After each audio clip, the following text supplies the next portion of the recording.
I'm Chef Michael Montgomery from the Culinary School of the Rockies, and today we're making baguettes.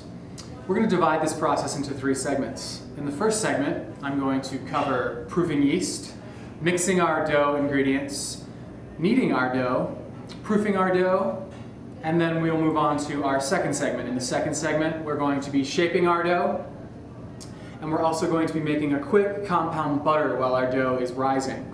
Compound butter is simply a flavored butter. And then we'll conclude with the third segment of scoring our dough, baking our dough, and then testing for doneness.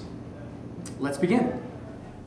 Baguettes, also known as French bread, a very basic set of ingredients. Most bread begins with 4 ingredients. I have them all in front of me. It's as simple as that. We have flour, we have salt, we have yeast, and we have water. First thing I'm going to do is what is called proof the yeast. All I need to do to proof it is add a little bit of warm water. And when I say warm water, I'm saying anywhere right around 100 degrees will do. It's a shame if you do not proof your yeast ahead of time. You have all of your salt, flour mixture together. You incorporate your wet ingredients and the yeast does not work. You have to start over from scratch. So the first thing I want to do is test or proof my yeast ahead of time to make sure that it's actually active or awake for us. I am going to stir the yeast to make sure that nothing is sticking on the sides of the bowl. It's already starting to look creamy, and I actually, from this distance, am already starting to smell the carbon dioxide or the gas the yeast is producing.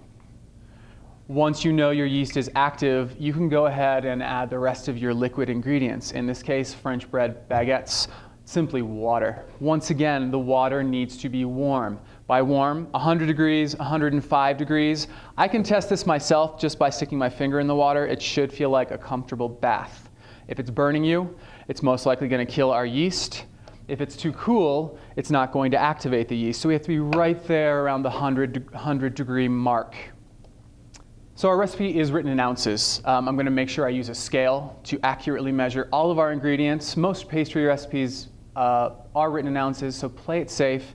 Get yourself an affordable kitchen scale, and I'm going to measure out 22 ounces of water, which is roughly 1 pound, or exactly 1 pound, 6 ounces.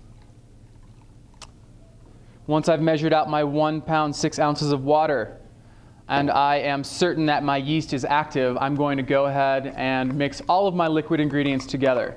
So my proofed yeast is going into my warm water mixture. Once again, I am scraping this bowl to make sure I get all of the yeast cells out. The yeast cells are actually, in this case, critical to provide our bread with the proper rise. Now that I have all of my liquid ingredients mixed, I have exactly 32 ounces of bread flour. I'm going to add this 32 ounces of bread flour into a larger bowl. Now that I've got my bread flour measured out, I'm going to add sea salt, 4 tablespoons. Bread requires salt. Don't leave it out. You won't be satisfied with the result. This is one of my favorite tools for this portion of the mixing. This is called a bowl scraper, and I am being certain that I'm mixing all of that salt into the flour before I introduce my yeast. If I were to dump this yeast and water mixture right on top of some salt, most likely that direct contact with salt will kill the yeast. So again, high heat will kill yeast. A lot of salt will also kill yeast. So use caution when you are mixing your salt initially with your yeast mixture.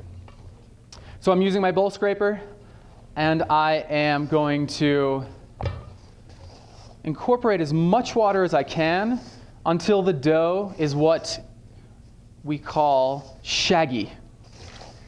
It will start to resemble something that looks a little bit like shag carpet, if you know what shag carpet looks like. After my dough is nice and shaggy, I'm going to dump it out on the surface, and I'm going to begin the kneading process. This is when the fun begins. Another very important tool for any kind of bread baking, this is called a bench scraper. This tool is designed to actually scrape on the bench. It's going to help us pull our dough, keep our dough intact without tearing our dough apart. So I'm actually going to use this scraper. When the dough starts to stick on the surface, I'm going to use our scraper and I'm going to start pulling it back into one mass. This dough is looking really quite tacky at this point, as you can see. However, I'm really satisfied with how it's feeling right now. As you continue the kneading process, the water will actually start to be absorbed by the flour, and your dough will no longer be sticky.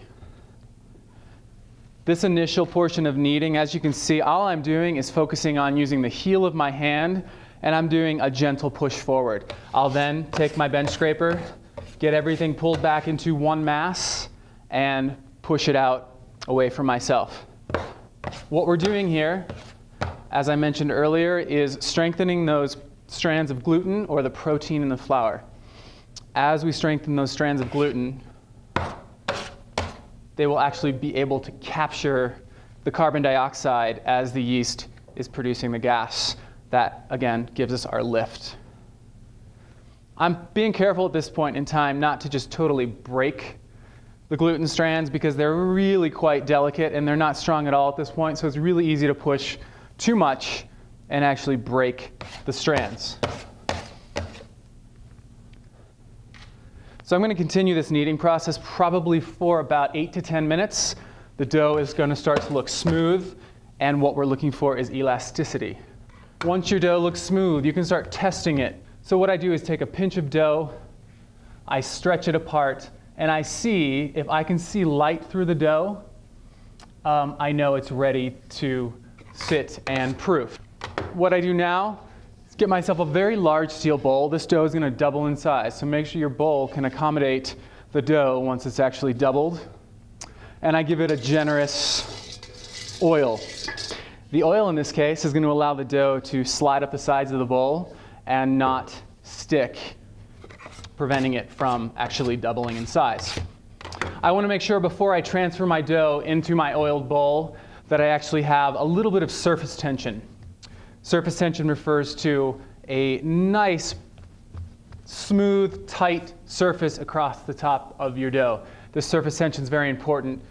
It's going to keep the gas inside the dough and not allow it to escape. And then I'm going to transfer it, looking beautiful, smooth, and elastic, into my oiled bowl. What I do next is take a piece of plastic wrap, cover the bowl. The plastic wrap's actually going to help us keep the heat inside the bowl.